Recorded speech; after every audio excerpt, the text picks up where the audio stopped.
But as you know, I'm going to quote this, Aziz Ansari is one of the biggest stars in the comedy world.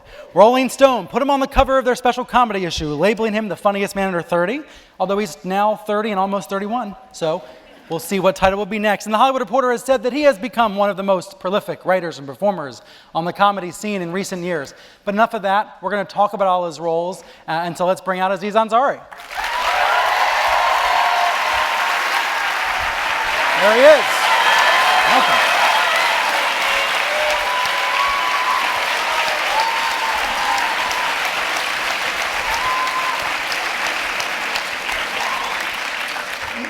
You were telling me... I should not have worn the same material.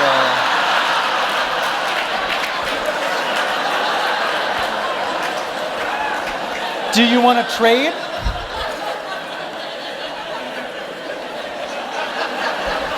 Maybe my jacket would fit you? Do you want to swap or something? It looks like I don't even have a body. I'm just like... Which isn't too far from the truth. Yeah. Oh, right?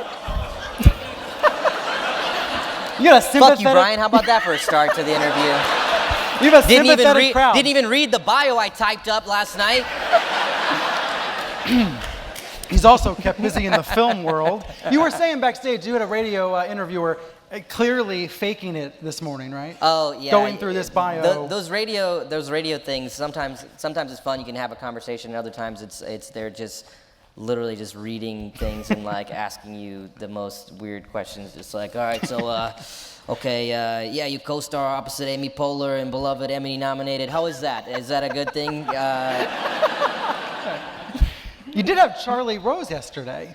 Charlie Rose, that was so cool to get to be on his show. And that was interesting because that's like, you know, very formal, you know, high class situation. And, you know, I'm dealing in, you know, not the most high class of stuff sometimes. and he would like roll to the clips and be like, this next clip is about white babies. Let's roll the clip. And now you're up here. But you're doing press for a Netflix stand-up special, your third special, their first of yours that they're premiering. Yep. And this one has been hyped as being more mature. Yeah, I don't know if it's more mature is the word, but I think like you know, it's different from my other two specials. It's way different than the other two specials. I think the first two specials were just like a collection of random bits that I put together to make a special. And you know, the first one that came out, Intimate Moments for Essential Evening, that came out I think when I was like 26 years old, and I written the material probably between the ages of 24 and 26. And now I'm 30, so it's, you know, that's a lot of years, and I've become a better comedian over those years, I think. And in this new special, the kind of topics I dealt with mainly were three things: just babies, marriage, and where do you find love. And I guess the kind of impetus for that was as probably in the opposite order. But you I never thought about that, but I talk about it in reverse. Yeah. That was my thought process though, because I would see like friends having babies, and then I started going to comedy clubs and be like, man, it's crazy that my dumb friends are having babies. Right. And then I'm like, well, how do they're married too? That's kind of crazy too. And then it's like, well, where do you even find someone you'd even consider getting married? Right. So that's why it went the reverse order. And that's where a lot of the humor in the special comes from. I feel like I should disclose up front. I just got engaged. I'm about to get married. Do you think I'm crazy? Do you think... I don't think you're crazy. You know, I think hopefully you're very lucky and you found someone you really feel a special bond with. So I would say you're very lucky, and I'm happy for you. But a lot you of your also comedy comes might from the be fear. crazy though. Well, right, that's true. Only It's a time will separate tell. bucket. Yeah. Well, a lot of your comedy is about the fear of not finding that person. Yeah, that's a scary thought. Or all of the issues that are involved in finding that person. Yeah, you know, I think that's a terrifying thought. You know, there's a bit I do in the special about, you know, a friend that like he meets his future wife by walking around in a Bath & Beyond parking lot, and you hear so many stories of like, oh, how did you meet your person? And it's like, well, I just happened to be at this party and I was standing here and this person talked to me, and my immediate thought is, what would have happened if you weren't there? Would you have been dying alone right now? Like, what would be happening? And that's the scary thing. It's like, oh, these casual moments we have in our lives can end up being the biggest moments in our lives because we end up meeting someone, and to me, it's like, I say in the special, it's the most amazing and most terrifying thing about life. Right. I do wonder if I hadn't seen her Twitter message, what would have happened? Wait, so how did you meet your The your Twitter first- message, a She tweet. sent a Twitter message. No, I saw her pop up in my stream, and I thought, that's a cute profile picture. But I What also was like the the tweet? content. And I like the wait, content so of the that's tweet, terrifying. too. It's like, okay, what if No, your it feed, is what if it was terrifying. like me, and you're like, oh, there's Bozo Aziz again. He just ate another I taco. actually like your So glad profile I picture. follow him on Twitter. I like your profile picture a lot, too. It's distinctive. Yes. Wait, so what did she tweet? I'm very curious. She was tweeting about a snowstorm or something. But you saw her tiny photo? Why would you see her tiny photo if you weren't following her? You know how the retweets work, where someone puts it into your So stream. your friend Someone retweeted her. Yeah, but I don't know who it was, and it kind of frustrates me now. I wish we could go figure out what person. It's kind of the equivalent of the person who introduced us at the party. And but you we don't think about 20 years ago, you wouldn't have even had Twitter. None of this shit would have happened. None of this. I guess 20 years from now, I'd use Tinder or something. Yeah. Or whatever the Tinder of the future is. You'd have a bigger photo and everything. I'm right? assuming you're on Tinder. You're on OkCupid. You're No, looking for love. I'm not on any of that stuff. I would get murdered like right away. They'd be like, there he is. Yes, here you are.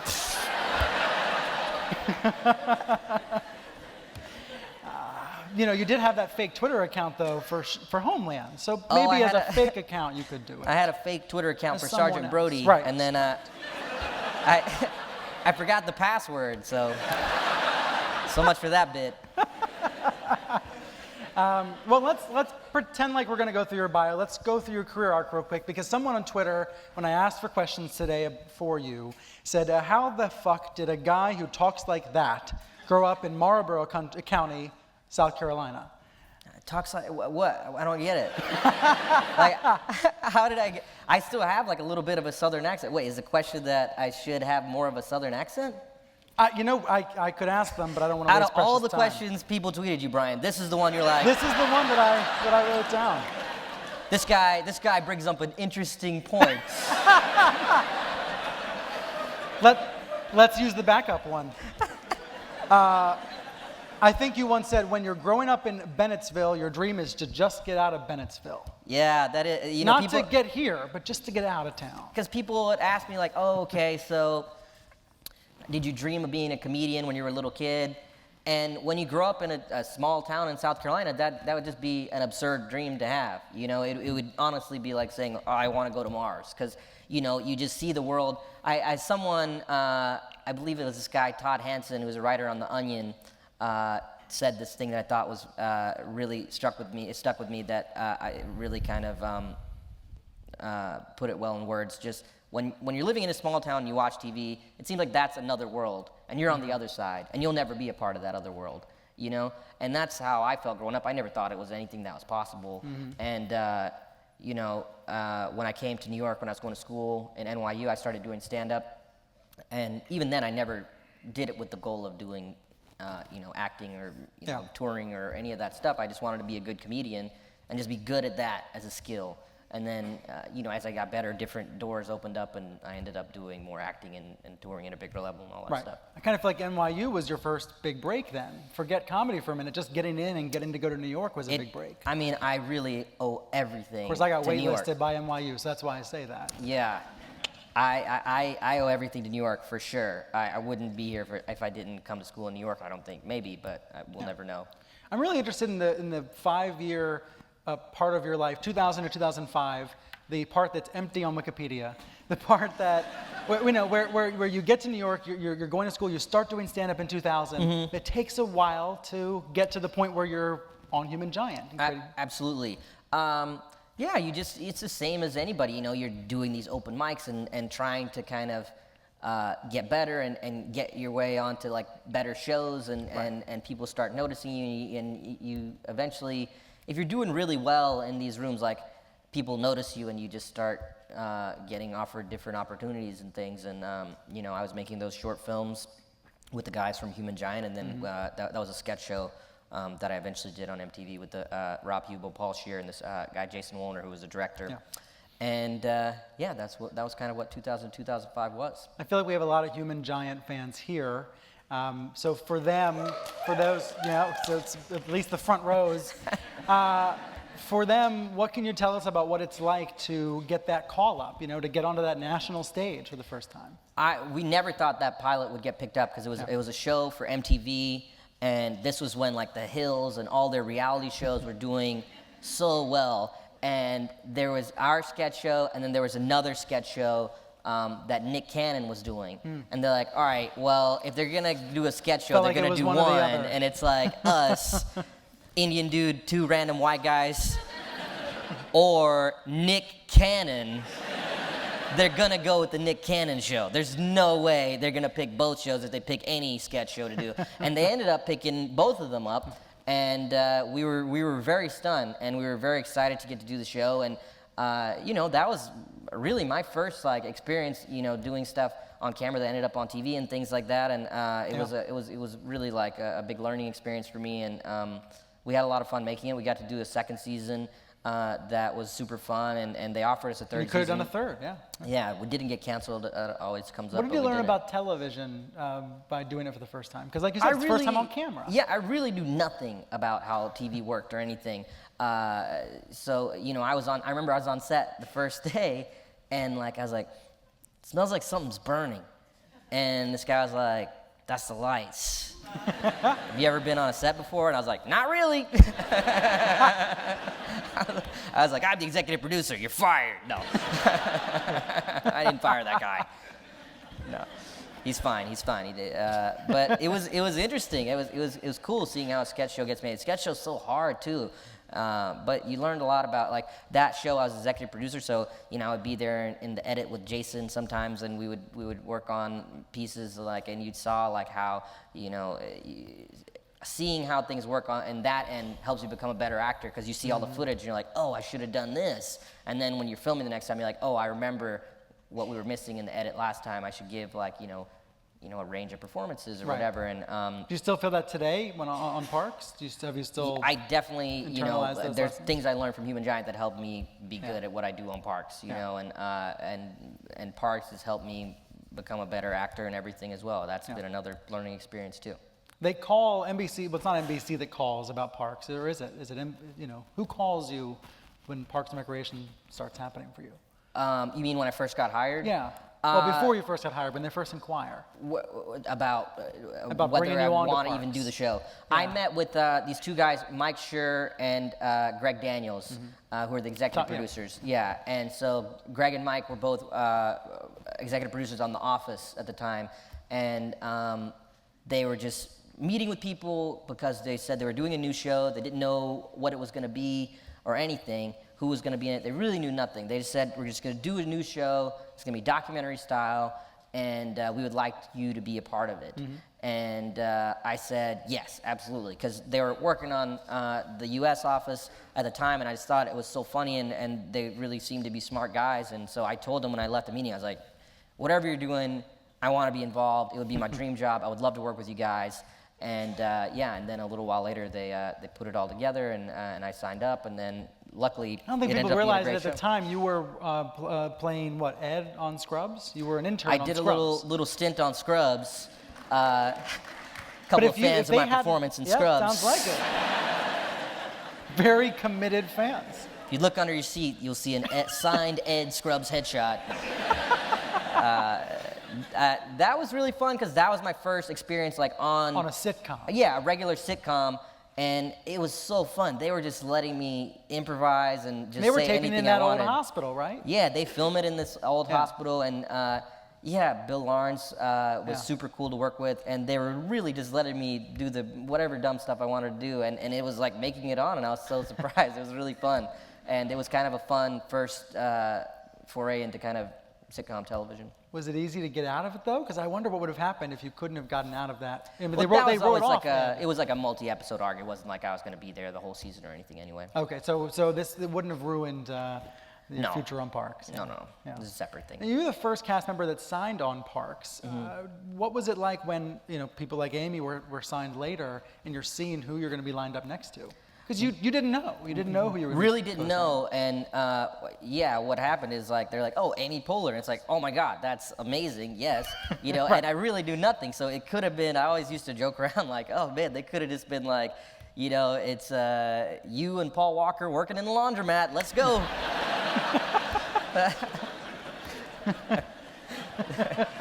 But it was me, Amy Poehler, Rashida, in a Parks and Recreation department. How did it feel to be leaving Human Giant? Because that's got to, I mean... Well, that was after we'd kind of decided we didn't want to do a third season and we wanted to work on different things. And so... Still such an epic choice, though, to go toward the network sitcom. Yeah, well, I mean, it all kind of came naturally. Like, I was never like, oh, now I want to be on a sitcom. It was like, I met with those guys and I said, well, I want to work with Greg and Mike and do whatever they're doing, right. you know? Right. I don't think I would have done a sitcom if it was not something I would have been creatively fulfilled by. There's not many network sitcoms I really feel like is my sensibility, so that was just kind of a perfect storm where they had a show they were developing. I knew it was going to be a sensibility I would be into, and yeah, it worked out good. Yeah. It's amazing to me that Parks and Recreation has morphed into this show that's really in praise of good government. You know, it's secretly I mean, it maybe not even secretly, maybe it's pretty explicit now, but it didn't start that way, right? Well, the show, like any sitcom, evolved over time. I think if you watch any sitcom that's done 100 episodes and you watch the first 6 episodes, it's totally different than what the show becomes. Like, you know, if you think about your favorite episodes of Seinfeld or something, it's not like the first 2 or 3 episodes. It's, you know, later once they really found their voice and figure out the characters and what the show is. And I think that's what happened with Parks as well. You know, as we got further along, like in the 2nd season, we really kind of figured out, like, oh, this is who Ron is. This is who Tom is. You know, this is who Leslie is. And the documentary style got tamed a little bit too. I mean, it's still there, of course, but it's less explicit than it is in The Office, for example. Yeah. Do you think that is a model that other shows are going to keep trying, that documentary style? I don't know. I think, I don't know. What other documentary shows are on right now? I mean, Modern Family is, but it's still... even more subtle than yours is. Yeah. I think it just depends on the show and if it makes sense. I don't know. Yeah. So in what ways are you most like your character? What was that? Why are you laughing at that? Oh, I asked you an unknowable question. So no, but someone laughed before you said that. All right. No, but let's dig down a little bit on Parks, of course. It's probably how people, I would say, definitely how people most know you. Tom Haverford, of course, is your character. How are you like Tom? How are you most like Tom? What's interesting about Parks is I think there's little elements of all of our characters in our actual counterparts, you know. And Tom, you know, I really do like Suits. This actually seems like a Tom move to not think about this. Yes. But now I'm going to turn to the biggest douche ever. Like, before I agree for the interview, can you tell me what color the chairs are? Just want to make sure my suit doesn't clash. You're ridiculous. You wouldn't have said that if you were at the 92nd Street Y that night. Would have worn a nice navy suit had I known. But I am into Suits, so I thought that would be a fun thing for Tom to be into. And I remember when I met with them early on, I was like, oh, let's make this guy like the best dressed guy in the town. Like, or not necessarily the best dressed guy, but a guy that's like way more into fashion than anybody else. And I do like silly hip hop songs, as Tom does. And then you look at like Ron. Like Nick Offerman really does have a wood shop. Like Nick Offerman has built canoes. Like the canoe, there's an episode where he's just like rowing in a canoe in the credits. It's just like him silently like rowing in a canoe. Nick in real life built that canoe. And there's little things like that about all of us, you know? Right. What did you like least about the character as it was written in the beginning? Because it has, you know, like the rest of the show, he's changed over the years. There's nothing I explicitly didn't like, but I think it just evolved over time when we figured out, oh, this is what's kind of the core of who this guy is, and this is kind of what this character is going to go through. Right. One of my colleagues made an interesting point to me when I was talking to you tonight. He said that Tom is a meme-ready character. You know, that, and I realized it's very true. There are lots of animated GIFs that come out of Tom, for example. Do you think that's intentional on the part of you and the producers? I don't know. I think that show has a lot, you know, Ron Swanson as well. There's so many memes And you know, the people that watch our show are so cool about, you know, taking these little moments and making the GIFs and I don't know what it's called when they take a bunch of little panels and write what everyone says and then make it a thing that spreads around. I don't know either. Yeah, but all that stuff's really cool, and it seems like something that our show ends up creating a lot of. Yeah, catering to. What's the status of Parks now? Because there's been press about how there's not many new episodes airing between now and the end of the year. Everyone needs to calm down. It's gonna be okay. People are ready to like go over to NBC with like knives. What's happening over there? Why do you keep taking off Parks? And It's a good thing, good situation. no, and I love it, and I'm so happy that we have a show that people care about that much, and I can't thank people enough. But it's okay. It's just, I think there was just a scheduling thing where they're doing a couple of nights where we're airing back to back, so we're not on certain weeks. But it's the same number of episodes that aired last Right, you're time. in the producing same 22 year. again this season. Yeah, it's the same number of episodes. There was always repeats during the holidays and Thanksgiving time, but I think, you know, there was just like this story that got out and then it kind of got spreading around. And I think people are, in a very good way, are very like protective of us and want to make sure we're not getting screwed over or anything, but we're fine. It's all good. Do you feel added pressure this year to deliver because the ratings, because there's more attention on the ratings? I don't know. I don't think we ever think about that stuff. We just try to do a good show. I think that was something Mike Schur said to us early on. I think there was there was a season early on where we didn't get we only did half a season. I think we got pushed to mid-season or something like that. And there was all these articles like, what, you know, what's happening? And and you know, and Mike was just like, look, you know, let's not worry about this. Let's just make a great show. That's all we can do. And the rest will fall into place. And that was kind of a thing I'd always thought about stand-up as well. And it was interesting to hear him say that in terms of the show. Because, you know, I remember when I was coming up doing stand-up, I would see, you know, young comics who would go out and get headshots and all this stuff. And I'm just like, what are you doing with headshots? You're terrible. No one wants to see your face or hear your jokes. Like, work on your jokes. And I remember... there's a gentleman who passed away, but his name was Lucian Hold, and he was kind of the talent booker for this club called the Comic Strip, which was the first club that passed me when I was first starting out. And I remembered I was, you know, a young guy who had been doing it a couple of years, and I was asking him like, oh, you know, when do you think I can, you know, try to get on, you know, a late night show or this or that? And he's like, don't worry about any of that stuff. Just work on your jokes and try to be a really good stand-up, and the rest of that stuff will happen when it needs to. And I always thought that was the best advice anyone ever told me. I have a feeling you still give it to comedians today. I have a feeling you probably still repeat it to comedians today. I think it's the only advice you need to hear. You know, it's just keep working on it and keep trying to get better. Right. Well, let's move from Tom to another character, to Randy, of course. Sure. Is Randy just fundamentally misunderstood? I think he's very clear about what he's about. And yeah, I don't think there's much to misunderstand. Did you see that coming? You know, before that film came out, that it was, No, that we'd still be talking about Randy. It's 4 years later. Crazy, you know. It was just like a 2-page thing in Funny People, and I remember I was on set with Judd, and he was like, well, what if we make this guy, when he's with Sandler on tour, he's really into like the merch, and he's really into like, you know, making a lot of money on the merch and stuff. Yeah. And then I think I was like, well, what if he like has his own merch, even though he's like the opener, and what if he's really into all that stuff in this absurd way, almost like a Soulja Boy type guy, you know, and really like the kind of essence of that character is like, what if Soulja Boy did stand-up comedy? Like, what if you took like that level of love for yourself and like, you know, branding and like confidence and everything, and put it towards a stand-up comedian?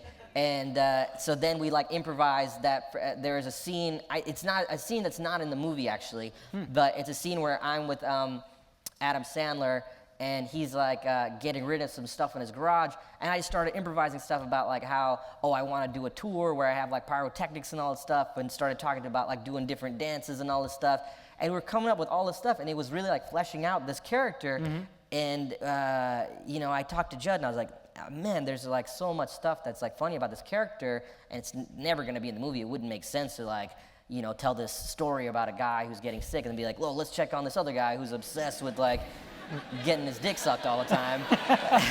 Not a good storytelling strategy. So I was like, what if we do these shorts, like a documentary that would be on the DVD or something? Right. And Judd was like, I'll pay for it, let's do it. And I think he like paid for it out of his own pocket and was like, oh, you guys do this. And he just thought it was really funny. And then we started, I started going out in clubs as Randy and writing material specifically for Randy. And it kind of became a really fun thing. It was just such a fun character to do, and it was such a fun character to perform. And you know, when we did the shorts, those spread around everywhere, and it was a lot of fun. And maybe we'll see a movie someday, a Randy movie. At this point, I don't know. I mean, you know, movie stuff. You hear about all these movies that Those get are, by the way, announced the and stuff. hardest questions to answer. I mean, it's a crappy question for me to even ask because movies are so hard to actually get made. Yeah, you know, I don't think people realize that. You know, you see all No. these stories like, oh, you know, It's like the Entourage thing for years. It's been talked about. You know, we'll see whatever Arrested Development or any of these popular franchises that. Yeah, but I mean, anything, any kind of movie, it's such a slow, arduous process. It's like, oh, so and so sells a script, and then it's like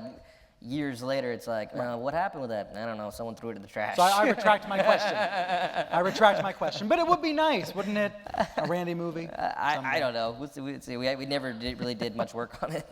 The other character. Well, there was not because I'm like lazy or something. There was like that was like part of 3 ideas that we pitched to him, and we wrote one of them, and you know, we did different drafts and stuff, and then it just kind of, you know, we all just kind of decided about whatever without, I don't know, it just kind of faded away as movie things can do.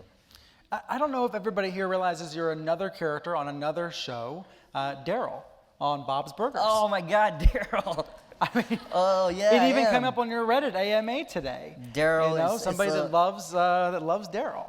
I love doing animation stuff, and that show is so fun to do. It's such a great group of people. I mean, I've been friends with a lot of those guys for years from the comedy world. You know, Eugene and John Benjamin and Chris Shaw, and that whole crew over there. They're so nice. And God, we did this Daryl episode coming up. It's a lot of Daryl, and it's so fun. It's the most absurd, great. It was such a great idea they had for how to tell this crazy story and get Daryl in there. And I can't like tease it out. I don't want to say what it is, but I think I can safely say, like, if you're a fan of the Terminator franchise, you will really like this.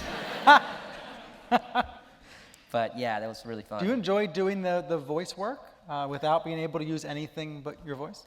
It's really fun. You know, it's a fun outlet to do comedy, just to do your voice. I was just watching before I came here. I was at home. I was watching the trailer for that Lego movie that Chris Pratt did, and you hear his voice, and it's so fun. It's so fun seeing him as a character in this crazy, fantastical world that you couldn't see, you know, when he was acting in real life. And it's just a fun way to get to do some other stuff, and it's fun to get to do stuff for kids.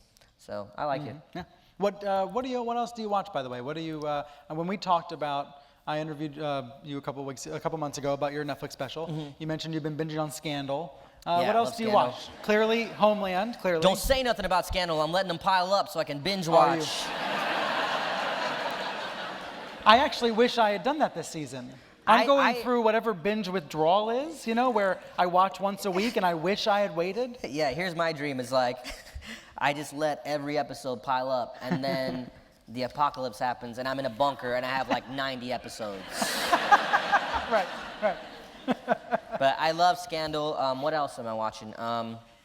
Homeland still, or have you given up on Homeland?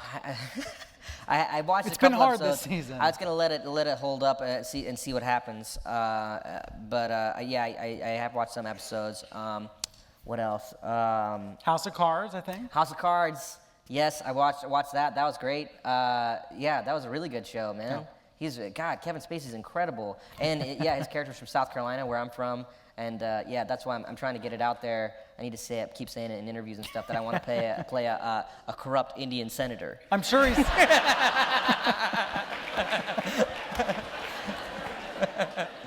I've got no doubt Kevin Spacey's watching the live stream of this, so, or the producers, so we'll get the word out. But Yeah. not a lot of comedies, it sounds like. You watch a couple dramas. I mainly watch dramas, and a lot of comedians I know, they're usually kind of comedied out, and they end up just watching mostly dramas. Oh. Well, let's talk about the stand-ups. You mentioned the first one you did, which was, it was for Comedy Central, right, in 2010? Intimate moments Right. for a sensual evening, yes. And that's like, and to me, that's kind of a classic stand-up. You do it for Comedy Central, comes out on DVD, Yeah. right? That's the way it's worked for years. Yeah, and you know, it was huge for me. You know, they aired it all the time, and so many people saw it. And then the next tour I did, it was a theater tour. You know. Right. From But that Intimate one you Moments. released as a $5 download instead. Yeah, that one. Around the time I was releasing it, I was trying to figure out a way to release it digitally because Right. I'd seen how many people were watching stuff on YouTube. It was hundreds of thousands of people were watching stuff on YouTube, and I thought, well, this is how people want to consume this. So to me, the smart thing was like, well, let me embrace that and try to make the next one go straight to that kind of viewing platform. So I met with the people at YouTube, and I was like, guys, I've got this great idea. You know, we'll release the special straight on YouTube. And it just didn't seem like they were in that mindset. It was before, you know, places like Netflix and YouTube and Amazon were thinking about original programming. So It was they just a little early. It yeah, was they a were just year like, early. oh yeah, we're totally down. We'll pay you $10. And I was like, well, that's not enough to cover my costs.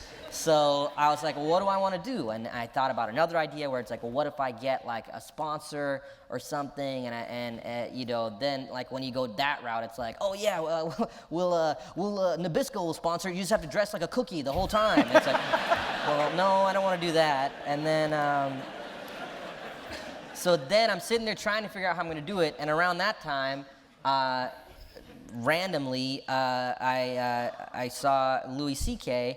At a comedy club, and he was like, "Hey, do you want to come see? I'm working on my special. Like, do you want to come watch it?" And I went to his place and was watching the special. And I was like, "So what are you doing?" And he explained like this $5 thing, and I was like, "Whoa, man! I don't know if that's gonna work." And it sounded like a crazy idea, and I was like, "Are you sure? Like, this is what you're gonna do?" Like, and he's like, "Yeah, I'm gonna do it." And I was like, "All right, we'll see what happens."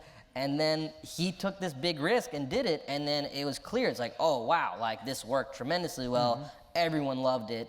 And so I was releasing mine, and you know, as soon as he did it, everyone just kept tweeting at me, asking me in person, everything, like, you should do your thing like Louis did. Are you doing your thing like Louis did? That was so great. You should do it like that. And so I was like, all right, well, I'll do it like that. And it's really, you know, props to him for having the courage to try something that crazy and it working.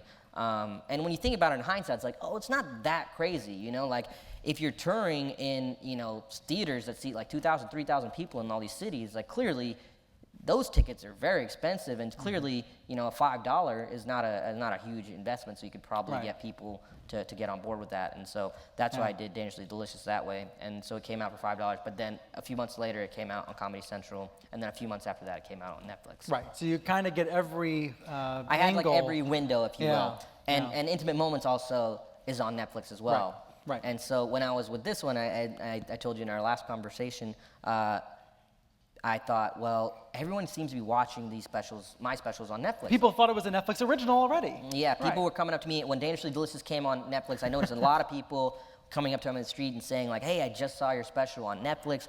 And you know, at the time, I wasn't using Netflix a ton because I watch a lot of stuff when I'm flying on traveling and I don't have Wi-Fi. Right. But I started to kind of, it really became clear that this was becoming a very popular way for people to watch stuff.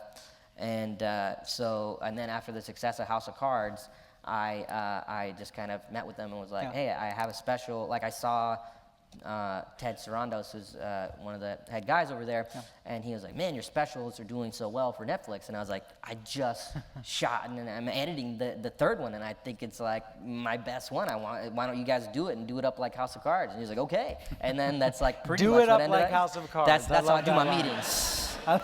Do it up like House of Cards. That's right. That's right. And there's something about, by the way, do you enjoy this business side? Do you enjoy thinking about how to distribute your specials? Or is it just something you have to do? Really, all I enjoy is going on stage and doing stand-up, and I like acting too, but everything else, I'm not that into. Because you talk about it very This is fun because we're having like a fun confidently. conversation. Right. But like the short interviews. glad like, you're enjoying it. Yeah, this is fun. You guys are great. But you know, the real fun thing to me is like yesterday night, like I just dropped in at a comedy club to like. Yeah, I work wanted on to some ask new you, what jokes. did you do for Halloween?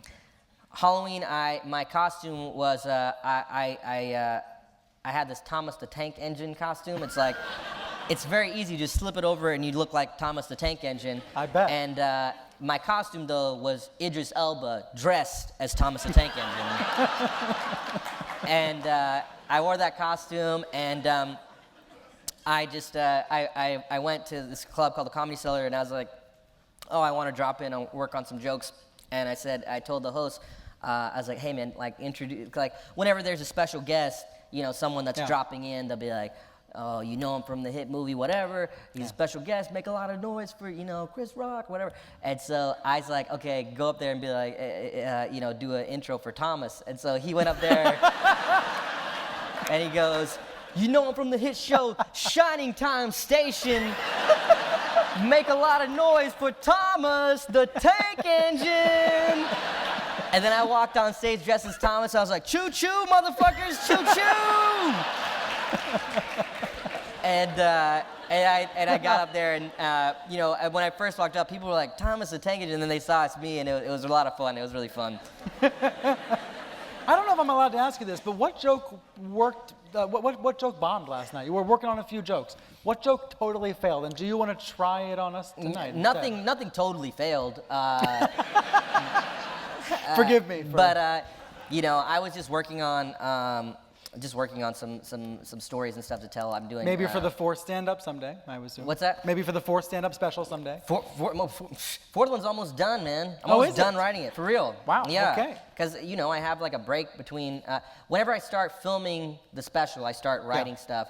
And I had a break from Parks and Rec, our hiatus in between seasons, and I didn't see any like movie projects or anything I want to do, so I was like, I'm just gonna go in on stand-up and just try to write another one. And I've pretty much finished writing the next one. I'm gonna tour it next year, and it's the most farthest ahead I've been on it. But I'm really happy with how it turned out. I don't have a name for it yet, but it's kind of a continuation of some of the stuff I talk about in Buried Alive. It's kind of more focusing on finding love and what it means to try to find love in this era. In this crazy world. Let's go back to number 2 for a minute. The downside of a self-download, a $5 download, is that it's preaching to the choir, right? Yes. That you're reaching the people that are already in love with you. Yeah, you know, and I'm lucky enough to have a big audience from touring and everything like that. But you know, you want new people to watch your stuff too, and that's why even with the $5 one, I did the thing where eventually it was on Comedy Central, eventually it was on Netflix. But for this one, you know, I thought, oh, if Netflix really got behind it, it seems like such a format that lends itself to watching something new that maybe you're not that familiar with. So maybe someone that hasn't heard of me at all will check it out, or maybe someone that hated my other 2 specials will give this one a chance and be like, oh, this one's different, I like it, or whatever. It's an opportunity to expand your audience. And, Sure. But to your point, this is the part of the business you don't enjoy, you just have to deal with figuring that out. Yeah, and you know, I try to be smart about those decisions, but it's not like where I'm like, now it's time to get down to business. Right. I love doing this. How did this move start? I got nothing. It really does change everything. It's like, let's go to Wendy's. It's like, all right, man, geez.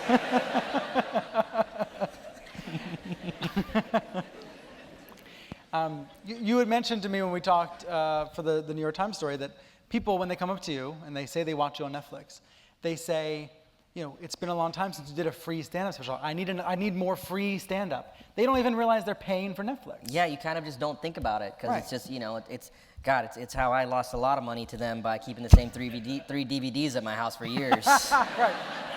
Right. There's something really interesting about Netflix where it's so convenient, you don't realize you're paying. Yeah, it's like that iPhone app Uber.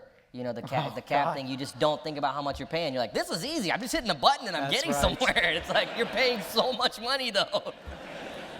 I Ubered here and they got me with the surge fee, you know. It's going to cost twice as much. Done. You're like, whatever. Yeah. That's probably, what, $3? I'm in.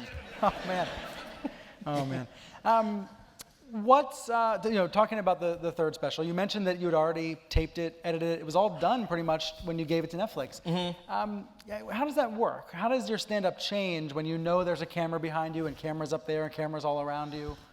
It doesn't change that much because I'm doing it basically filming these tour shows that I normally, like I do a tour where I'm performing in all these theaters and I perform that Buried Alive set all across the country and all over the world. A place to film it. Yeah. And I picked that theater in Philadelphia because I did Philadelphia early in the tour and I was like, oh, this is a really beautiful theater. I think it would look good on camera.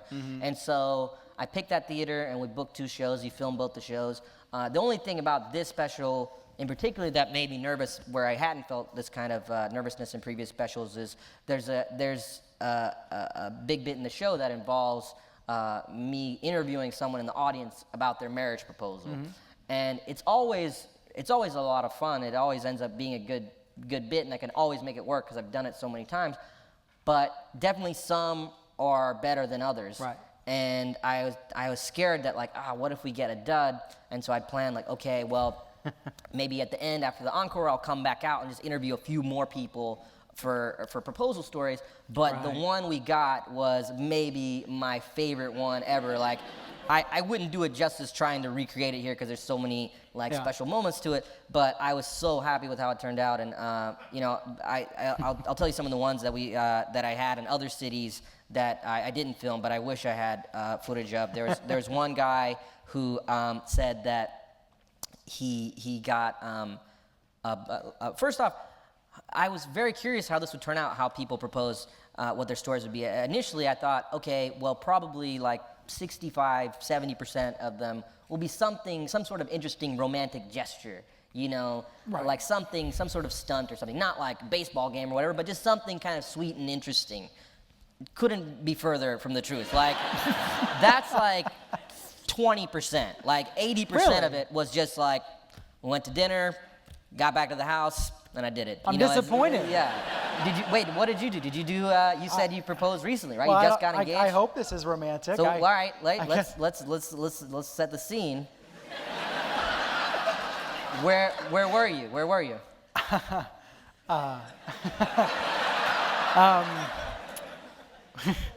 just noticed that.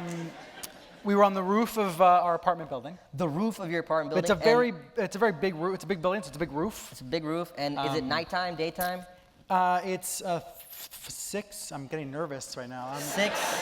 6 o'clock. It's almost. We wanted to do it at sunset, but it was really cloudy. But it would really have been sunset. cloudy. You're like, I don't want to wait for a sunny day. Let's just do it with the clouds. Basically. Honey, imagine how beautiful this would look if there were no clouds. Yeah, I was.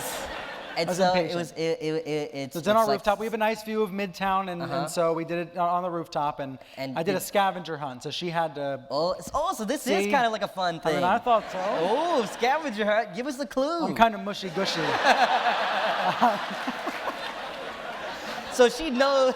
She knew she was getting proposed to. I wanted her to kind of know because I wanted to have her. Is this your move? You do fun games like this, or it's like. It's oh, it's my birthday. I have a riddle for you first, though.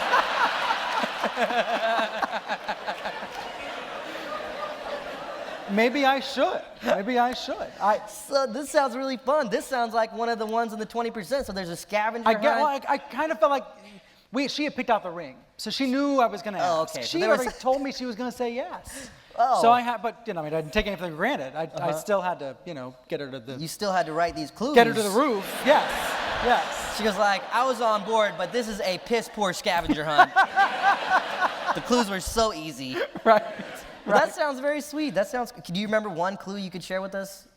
Not that I can share. Not that I can share. Now it sounds like a weird erotic scavenger hunt. I'm terrified. But I wanted her to know. I wanted her to have a chance to... Bathroom at Barnes & Noble. Ring a bell.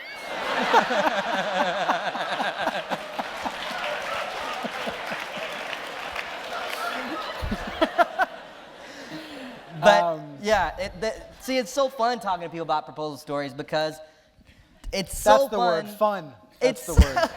It's so fun because you know what you're asking. It's this fantastical question. And you usually know how it's going to change. Right. And it's such a unique thing. It's a question that so many people ask, and you can ask it in however way you want, and people do everything from just something simple and sweet where they're just at home to a scavenger hunt, or this guy told me one that I really like. There's two I want to tell you guys. There's one, a guy said he got a bunch of puppies, and the puppies had different shirts on that had letters, and the letters spell, "Will you marry me, Katie?" And I said, That's a lot of puppies. Yeah, one, a lot of puppies. And I said, two, how'd you get all the puppies to line up? And he was like, oh, I couldn't. It was horrible.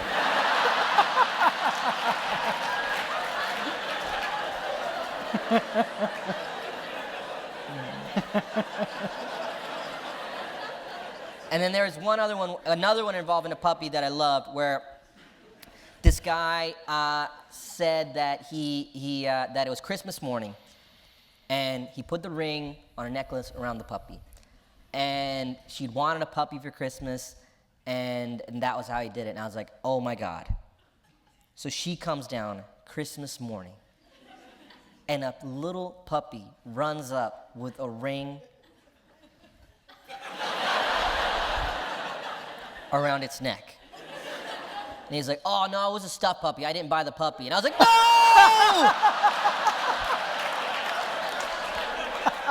Take me back to the reality where it was a real puppy. I don't want to live here. But those are two of my favorites. Sounds like when you propose to someone someday, it's going to be pretty romantic. I am definitely a romantic at heart. Sounds like it would be a real puppy. I'll do something silly involving a puppy, perhaps. I love the way that New York Magazine described you recently. It said you're a touring relationship coach. Well, that's not. I don't have any advice for anyone. I'm just as confused as anyone else. But I like asking people questions, and I think by talking to people a lot, I've learned a couple of things, maybe. But I really don't think of myself as What do you anyone think that has you've advice. learned? I think I just learned some bigger picture things, just about how the technology we have and everything has kind of changed the way we treat people. Because I feel like it used to be when a guy asked a girl out, you had to work up this courage. You had to call her on the phone. The woman would get the phone call, and it would be a very special thing to get asked out on a date. And I gathered that from talking to like older people about their experiences. Like a historian, yes. Way back when. I would see, like, whenever I go to comedy clubs and I see old people, I'm like, oh shit, let me talk to you for a little bit, hear your story, because that was a different time, right? And now, what happens when a guy asks a girl out? It's so much of just a text, and there's no bravery required. And so what happens is, it's less of a special thing, right? Women are getting so many more offers. It's not like you used to get one phone call to do something on Friday night. Now you get like 20 bozos texting you to do all this other stuff. And guys are able to bother more people, and women are getting more offers. Right. And so what happens is it becomes less of a special thing. So that romantic interest, someone showing an interest in you romantically, is just a less special thing. And since you're dealing with it in this medium of text messages, you're not treating people like people. You're just treating them like bubbles. And so ultimately, you're just being shittier to people. That's what I've kind of learned. You sound like you're an old soul. In a way, I am.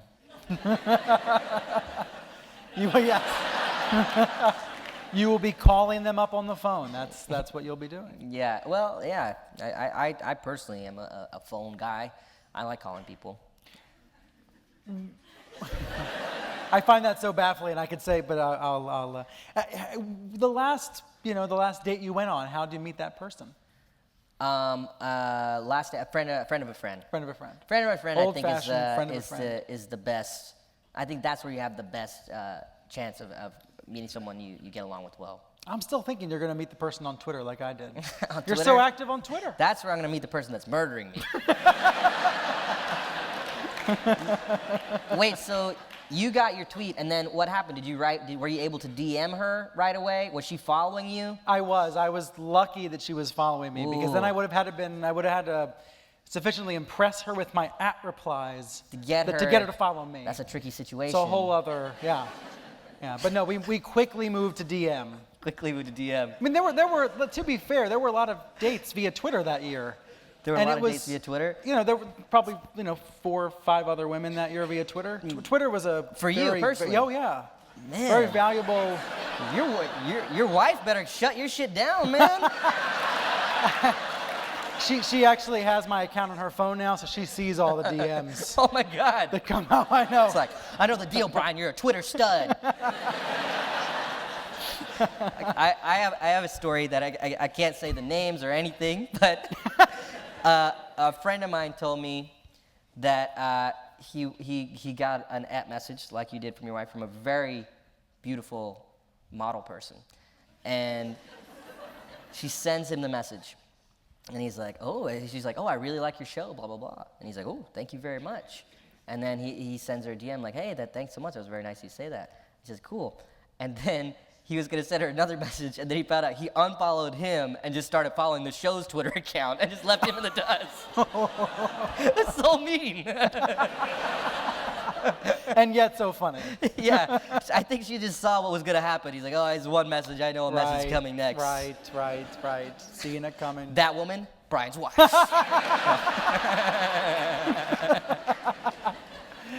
Well, I want to get to the funner part, the question and answer.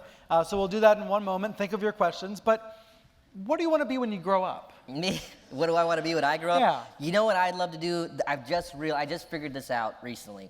I would love to be an old guy that's still a comedian and tours the same way like Bill Cosby tours. Like, you look on Bill Cosby's website, that guy is everywhere. He tours harder than anybody, like going to like real small towns, like the smallest towns, and just touring so hard. And I want to do that, but I'm hoping by the time I hit that age, we have teleportation technology. So I just want to teleport around the country and do comedy shows because I don't like the actual travel itself. I love performing in different cities, love performing live. The actual travel can be a bit tiresome, so I want to be a teleporting stand-up comedian.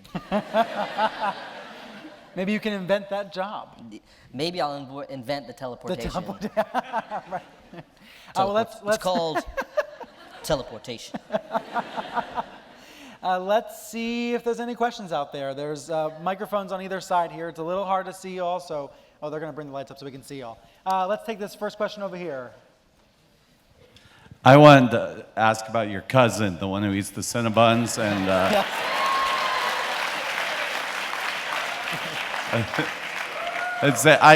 I'm a teacher. I show my students that bit where I'll be Mr. Edelstein, and they better not ask for any points back. So I just wanted to know what's he up to now, where's he going to school, and It's so funny. He's like got such a following. He's like, he's in college now. He goes to NYU. He's doing really well. He's grown up, you know. He still watches plenty of White Collar and Suits and whatever. Rizzoli and Isles just stacked on his DVR. But he's doing really well. He's a really sweet kid, and you know, I'm really proud of him that he's in college and he's doing well. Darwish as well. Darwish just graduated college and he's out in the real world. And yeah, it's like as soon as you meet a guy named Darwish, you're like, that Darwish? And he's like, yeah. We have a question over here on this side. Let's go to the red shirt over here. Hi, so I know you're very active on Twitter, and one particular incident comes to mind when you were kind of live tweeting, watching Hitch. Oh, yeah. And just giving updates. What kind of thought process do you have?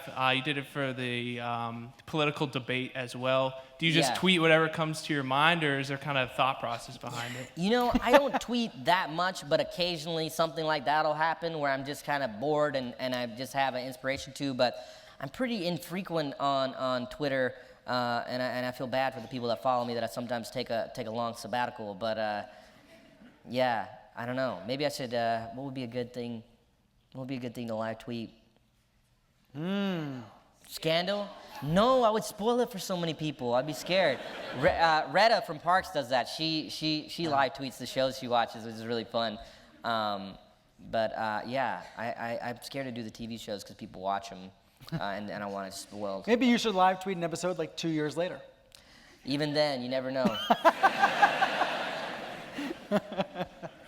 Over on this side, can we go over here to the fourth row?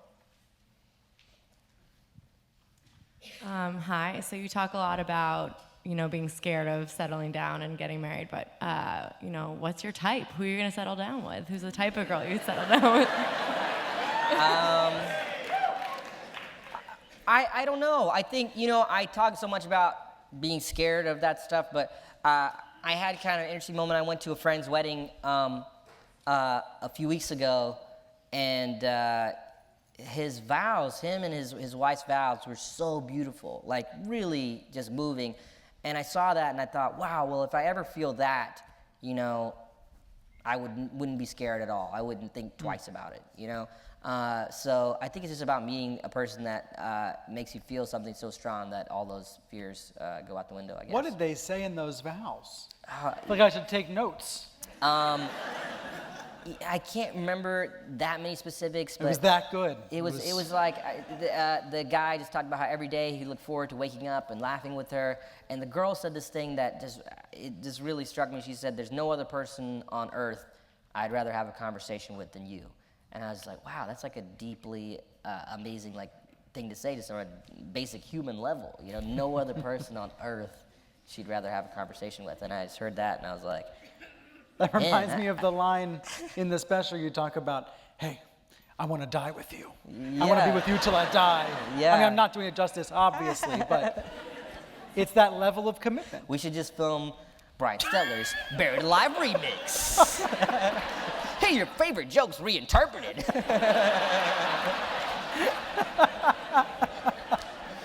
Just as long as you can write an article for the Times, that would be great. Let's take another one on this side here, maybe in the white. I don't know if that's a white shirt, but it looks white enough.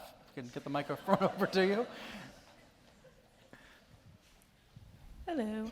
Hi. What's your writing process like for your comedy specials? Do you set aside time to write them, or do you just kind of collect ideas? That's a great follow-up question, because that thing with the vows happened, and I was at that wedding, and that happened, and it was a very moving thing.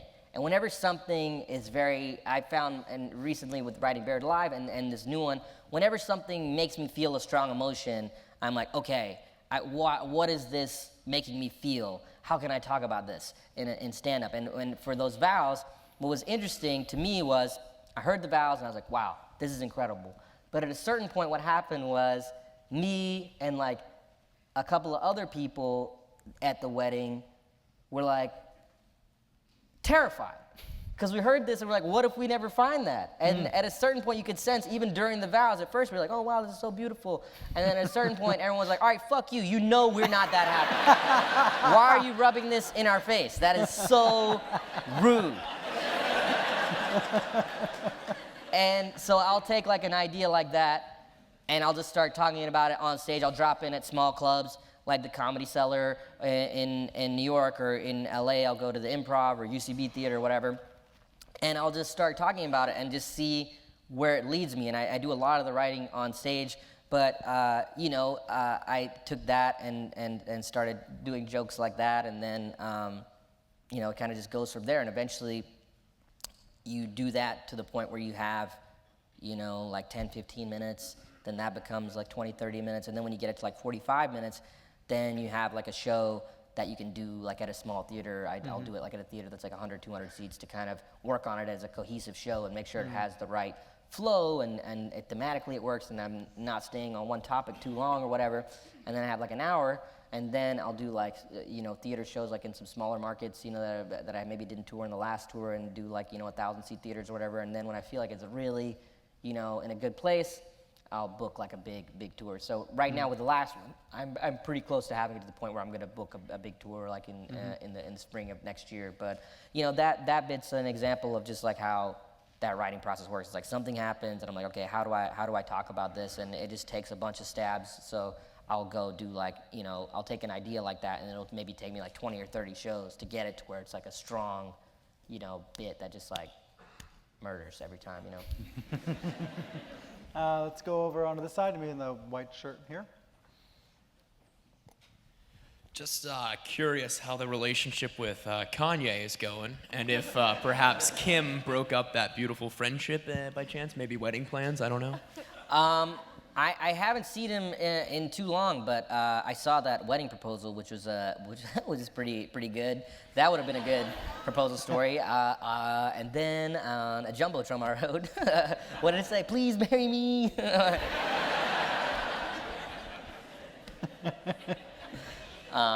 But no, I haven't seen him in a little bit. I but- wonder if he had the conversation I had with my fiance, well, my girlfriend before fiance. How do you not want to be proposed to? Because she specifically said jumbotron. No jumbotron. No jumbotron. Don't you think he asked Kim, how do you not want to be proposed to? I don't know. That might take this. You went for a very different angle where it's like, you're definitely gonna know I'm gonna propose. Where it's like, That's true. Let's get a ring. I want to That's marry true. you. I'll ask you the question later to confirm, but. I'm going to recommend it to you though. At some point, it was a good strategy. But by asking how not to do it, you learned a lot. I can't imagine. But you don't seem like a anyone- jumbotron guy though. I hope I don't. I don't know what a jumbotron guy is. Like I can be like, look at this jumbotron guy over there, but it doesn't seem. It seems like That's you're true. a thoughtful We guy. wish them years of happiness, don't we? Jumbotron guys. Let's go back over to this side. There's some hands further back, so let's see if we can get further back here. But I don't know if that's a black shirt. I'm just going to go with the colors. So you see how Brian picks people.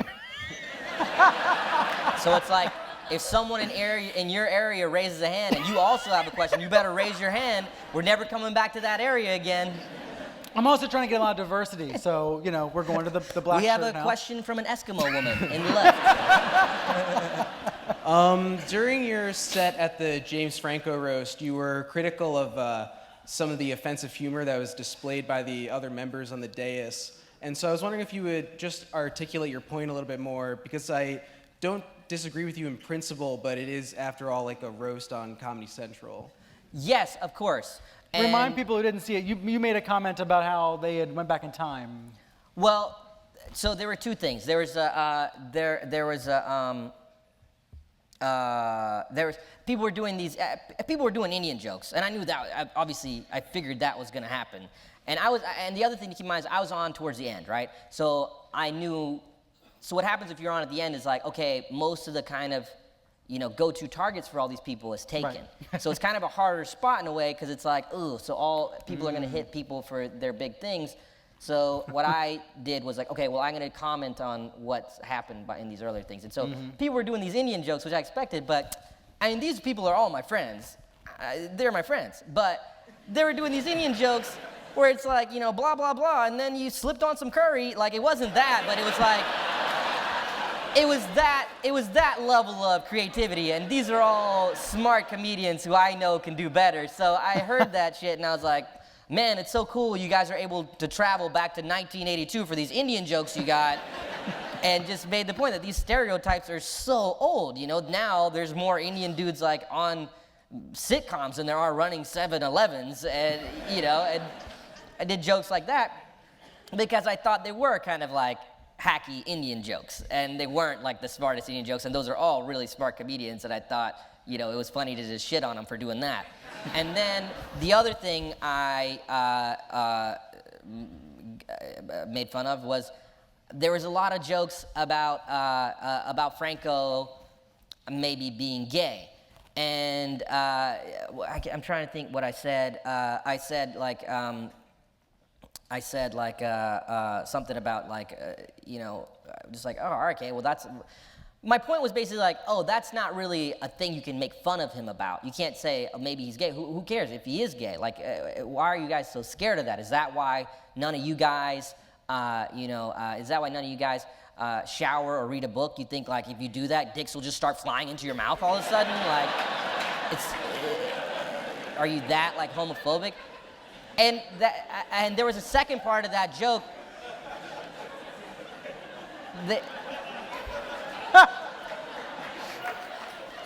But I do think that's fair, even though that is a roast. I think it's kind of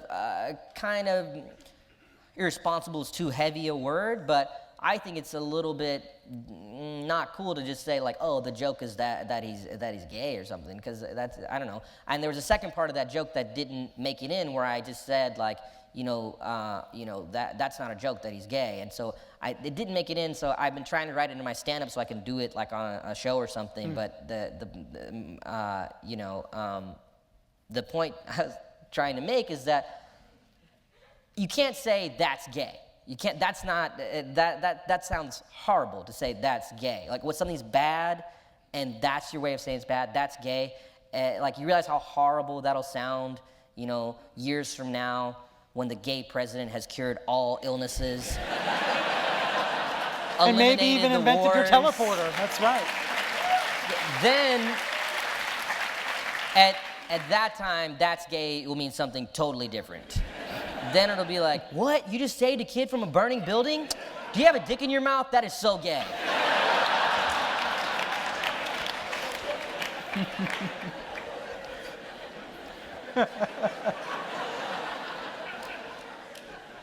Did he answer your question? Okay, just making sure. Let's go back over here to the blue shirt, because you raised your hand early on, Mr. Blue Shirt. Hi. So I saw the other night, I stumbled upon some show on the Esquire network where you were like traveling to China and went all around. Yeah. So I thought it was interesting, the topics you're talking about finding love and marriage and all that stuff in the future. And you went to that fortune teller guy. Oh, yeah. Did you ask him about when you think you'll meet your future wife, or did he just like volunteer that while he was doing your fortune? Oh, yeah. What did he say in that show? He said like I would meet someone like in April or something, right? It was like one of these things where they read your palm and tell you your future. It was like so the show he's talking about was a show called The Getaway, where they basically, it's like an Anthony Bourdain produces show where they just pick different celebrities to go to different cities and spend a couple of days there and do the kind of things he does. And so I was in Hong Kong. There was a fortune teller, Simon Chan, and he looked at my hand and said like, he's like, I see something right there. You're gonna meet someone in April, and it didn't really happen. Last year. I met someone who was like kind of shitty to me. I don't know if that's what he meant. That definitely happened. Thanks, Simon Chan.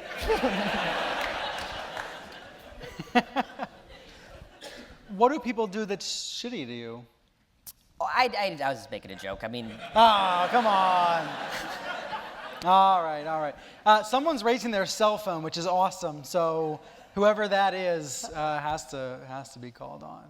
Is that a cell phone? Is that an old-timey No, it's a cell phone. clamshell cell phone? Oh, okay. Good evening, Aziz.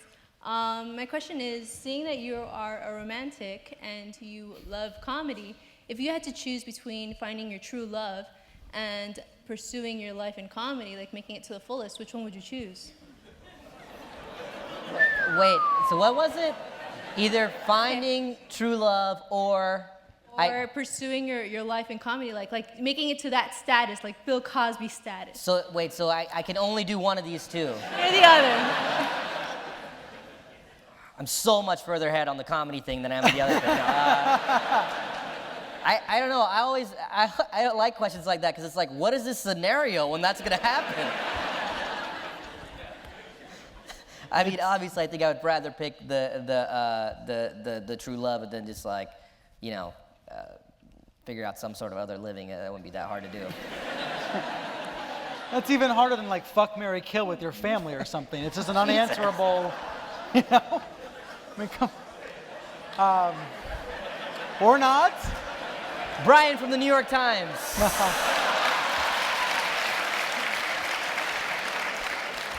We're not allowed to use curse words in the paper, so whenever I can, I try to spread them out. Let's try to go way in the back. I see a hand up there, third from the aisle. Let's see. Person carrying the microphone's like, fuck, Brian, can't we just stay in one area? It's becoming very meta all of a sudden. So you post a lot of food on Instagram, like at random times. What's the best food that you've made, and what time have you made it? Yeah, so to be clear, I only post food that I've cooked usually. And so then I feel like that's like an exception. If you're cooking the food, you can take pride in the food you made. What's something good that I really made? This one day, I could. I'm getting excited even reminiscing about this meal. Me and a few friends got together in my house. We cooked it was in LA, and we got together and made like a really big Southern feast. So it was fried chicken, biscuits, baked macaroni and cheese.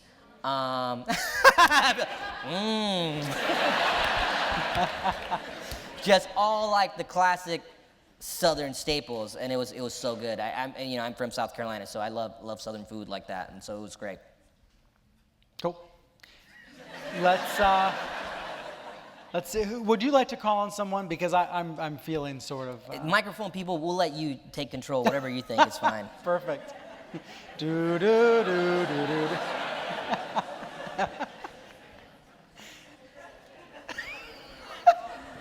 I'm over here. Oh, sorry. Oh, it's easier when you put, so then we know where to look. So, okay, maybe you should just keep doing it, Brian. I criticized you, and here we are. Okay, yes, miss. I don't even know if I have a question now. All I can think is criminals or retarded monkeys. Did you write that, or What's did they? that? Criminals or retarded monkeys? Fruit vendor, Flight of the Conchords. Flight of the Conchords. Oh, yes, that was a lot of fun. How did that happen?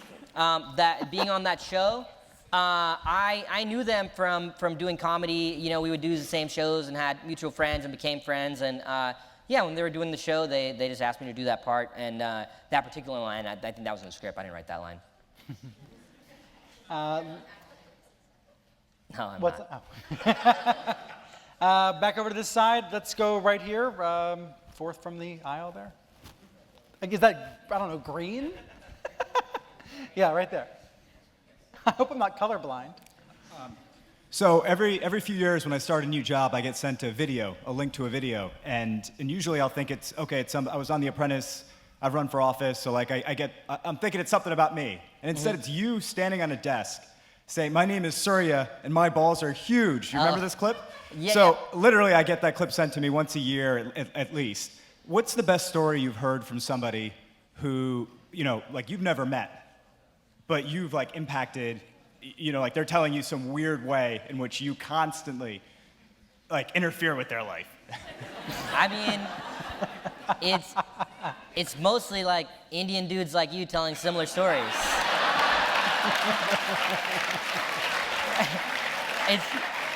It's pretty much that. It's like, oh, all the white people in my wife. It's always just like some Indian dude's like, oh, all the white people in my life just send me things involving you because. It's always that. Yeah. Oh, your name is Surya too, so that's even more specific. Yeah. So then you're really getting that particular clip. Oh, cool, awesome. That is a great name. I like that name. That name was actually, I didn't come up with that name. That was Patton Oswalt had that name Surya, and I just thought that was a cool name. A couple more questions before we go. Right here in the third row. So the episode of Parks and Rec with the Snake Hole Lounge where you have the snake juice is one of my favorites. Wait.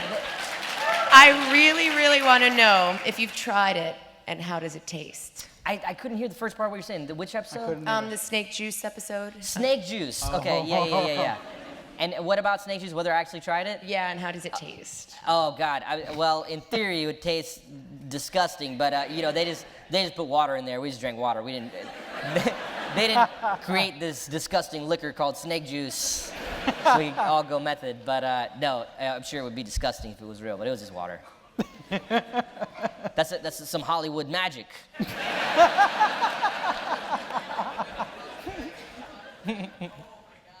Here's another inside info. Whenever we're drinking champagne, it's sparkling Martinelli's. The champagne of apple juices. And maybe in the white shirt here and the sweater, I should say.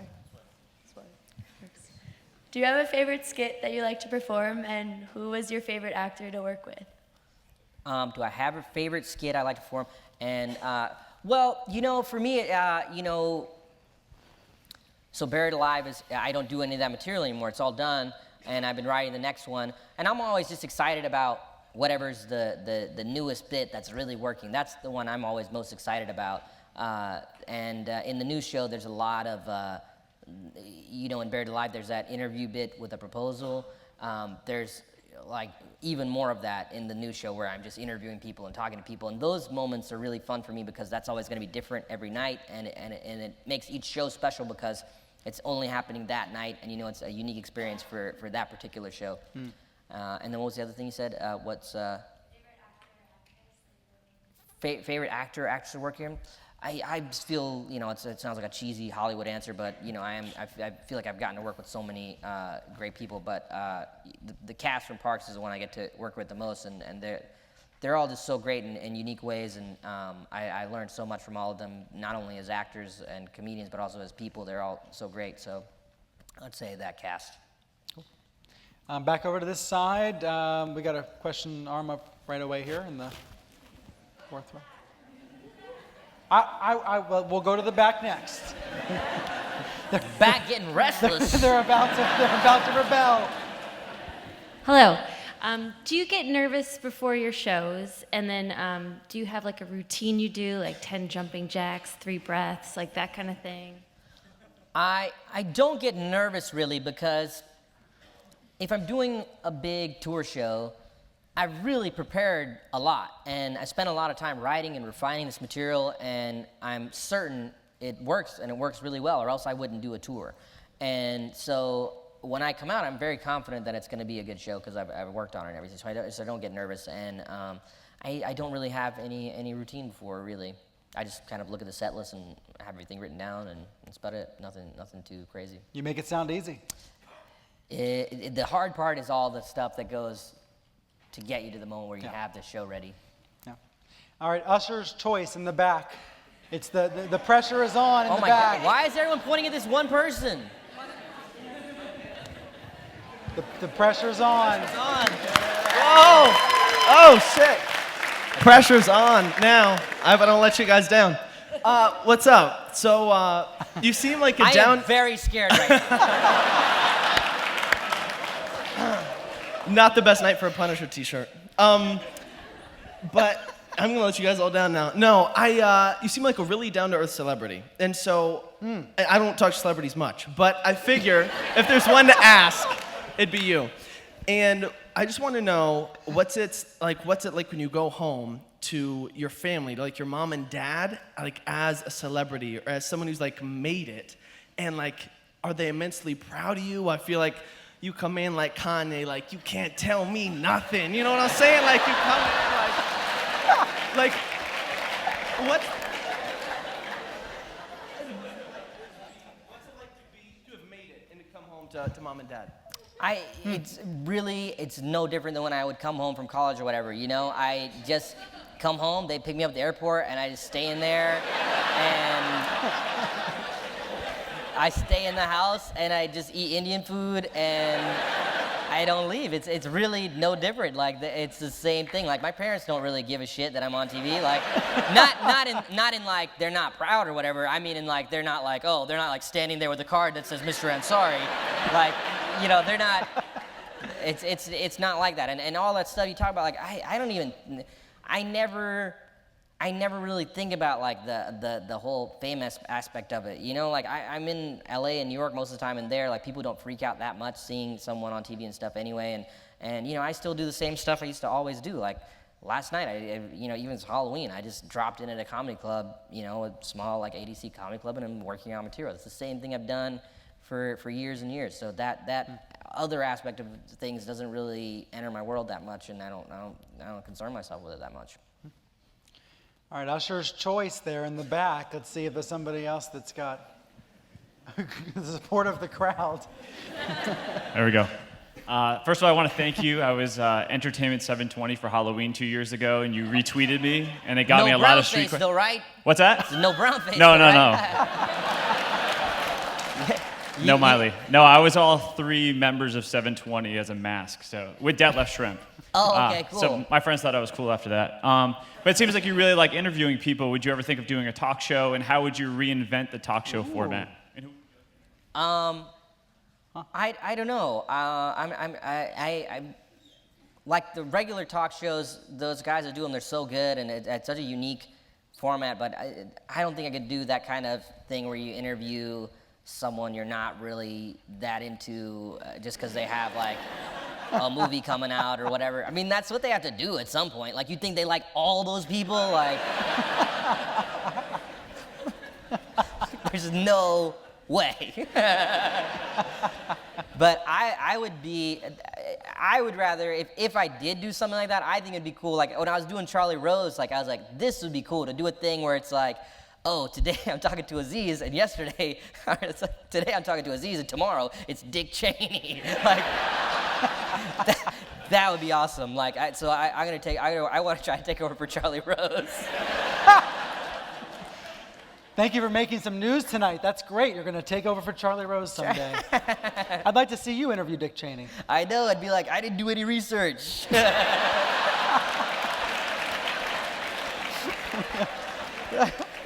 Well, thank you to everybody here. Thank you for anybody who's watching on the live stream out there. And Aziz, thanks for being here. Thank you so much.